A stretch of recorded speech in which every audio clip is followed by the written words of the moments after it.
आज हमारे साथ फिर से एक बार हैं डॉक्टर आशीष मिश्रा जी, कानपुर के बहुत ही वरिष्ठ डॉक्टर हैं। और चूंकि आप जो हैं पैथोलॉजिस्ट हैं, इसलिए आपके पास जिस जिस तरह के लोग आपके पैथोलॉजी में आते हैं, जिस जिस मरीजों के लोग आते हैं, मर्ज के लोग आते हैं, मरीज आते हैं, तो आपको हर मर्ज की थोड़ी बहुत उस तरह की जानकारी रहती है। और हम लोग तो बेसिकली देखा जाए तो आपसे ही हमेशा कंसल्ट करते हैं, सबसे पहले अगर कंसल्ट करते हैं। तो आज हमारे मन में एक प्रश्न था डॉक्टर साहब, आपका हार्दिक स्वागत है यहाँ पर।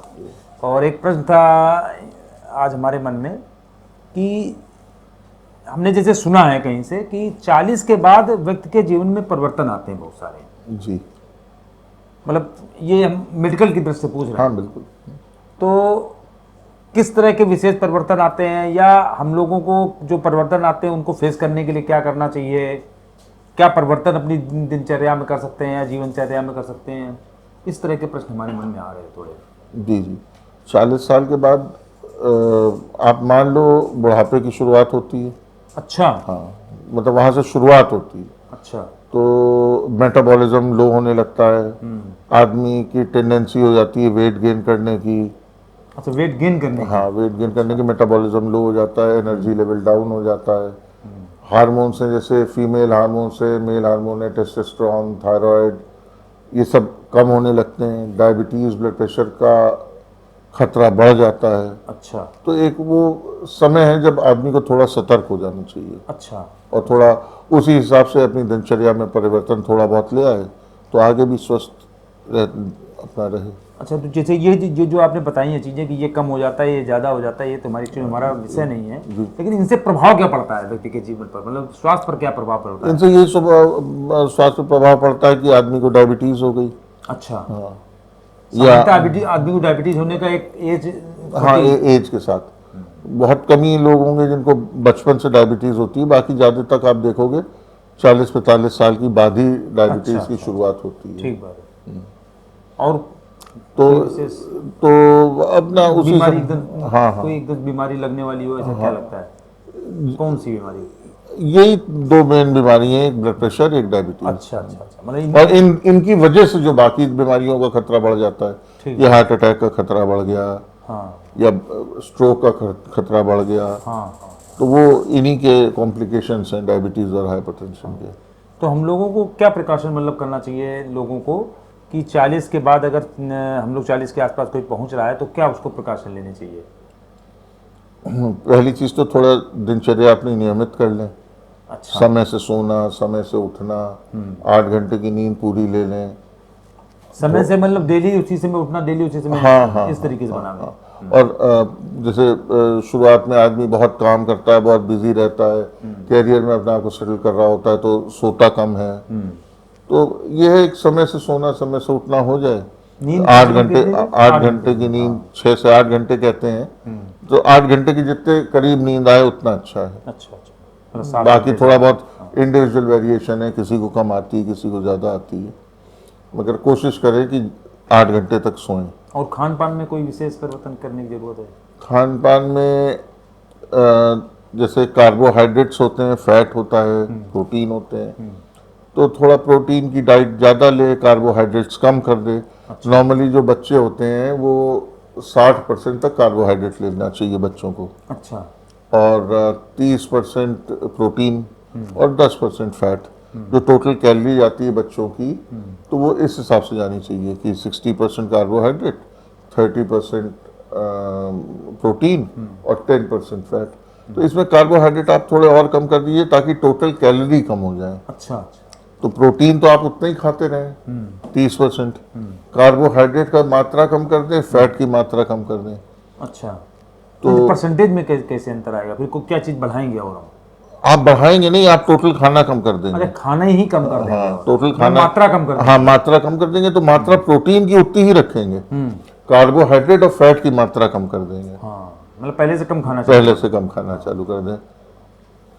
नहीं, हमने सोचा था परसेंटेज आपने बताया ना 60%, 30%। परसेंटेज तो इसमें ये हो जाएगा कि थोड़ा कार्बोहाइड्रेट का परसेंटेज और कम हो जाएगा, तो टोटल कैलोरी आपको मान लीजिए आप 2400 किलो कैलोरी खाते थे तो आप 1400-1500 किलो कैलोरी खा रहे हैं, क्योंकि एक तो ग्रोथ नहीं होनी, जैसे बच्चों की ग्रोथ होती है, तो ग्रोथ नहीं होनी तो दूसरे मेटाबॉलिज्म थोड़ा कम हो जाता है, तो वेट गेन करने की टेंडेंसी होती है।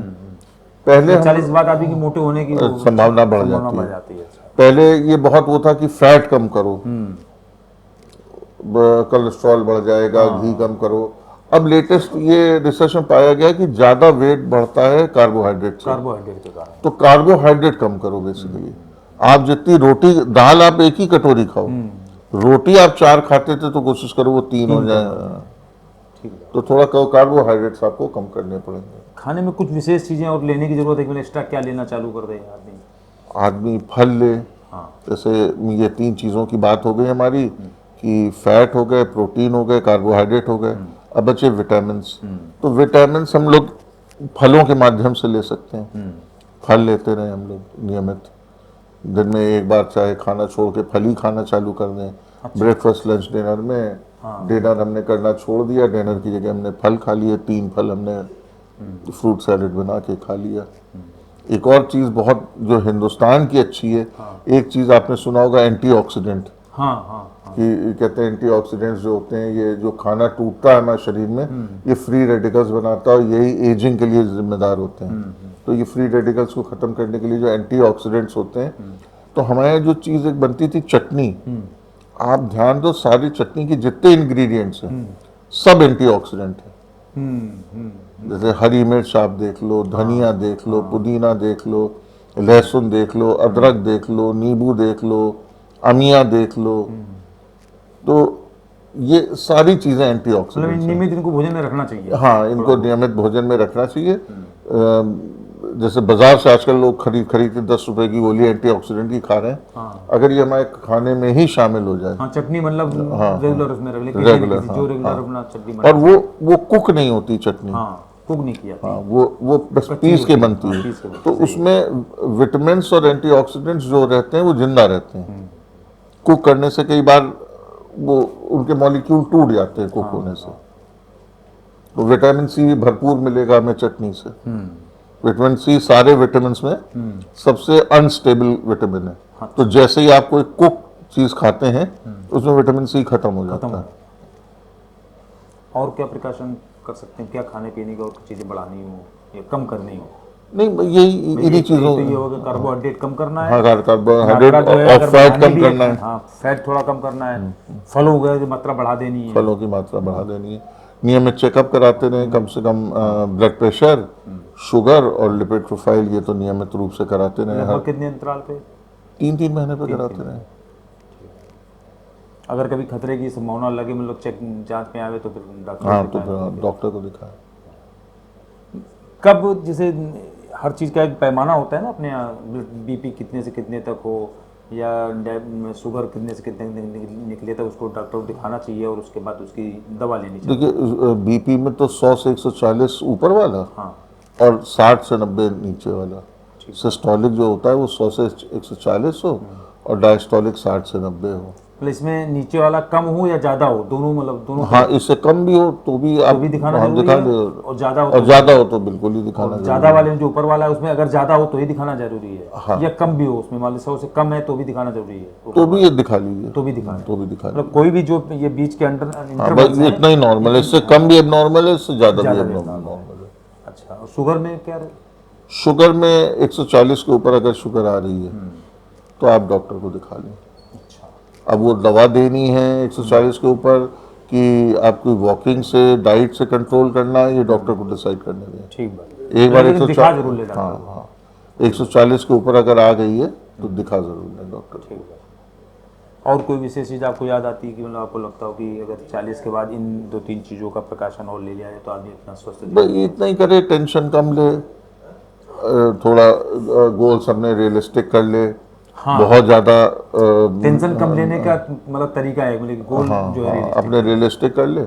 और जैसे बहुत बड़े बड़े सपने होते हैं यंग एज पालना छोड़ दे। हाँ, उनको पालना छोड़ दे। सही है, बड़े सपनों को बयाना न लिया। हाँ, ठीक है। मतलब कोई नया काम इस तरीके से हाँ ले, और उसका ले भी तो अपने शरीर पे उसका लोड बहुत रोक ज़्यादा आनंद लेना है। मतलब इसका बहुत ज़्यादा दुस्साहस करने की जरूरत नहीं हाँ, दुस्साहस करने की किसी जरूरत। किसी भी तरह के इवेंट में, हाँ। मतलब फिजिकली भी और वैसे भी कोई मान लो नया इवेंट, कोई नया एंटरप्रेन्योरशिप चालू करना चाहते हैं, इस तरह की भी कोई हाँ चीज़। करें, मगर आपने देख लें कितने परिवार में सदस्य हैं, कितने आपके हेल्पिंग हम हैंड कौन है। मतलब हाँ, कितना हाँ, आप उसको हाँ, कैरी हाँ, कर पाएंगे। हाँ। ठीक बात है। चलिए, आपसे आज बहुत अच्छी चर्चा हुई इस बारे में। चलिए। तो सामान्य लोगों के लिए ये जानकारी युक्त रहेगा कि लोगों को 40 के आसपास जब वो पहुँचें तो किस तरीके से अपने जीवन में परिवर्तन लाएं और अपना स्वस्थ और सुखी जीवन बिताएं। डॉक्टर साहब आपका बहुत बहुत धन्यवाद। आपसे फिर से और विषयों पर हम लोग चर्चा करेंगे, बिल्कुल। आपको फिर से बार बार डिस्टर्ब करेंगे इस काम के लिए। बिल्कुल। नमस्कार। नमस्कार।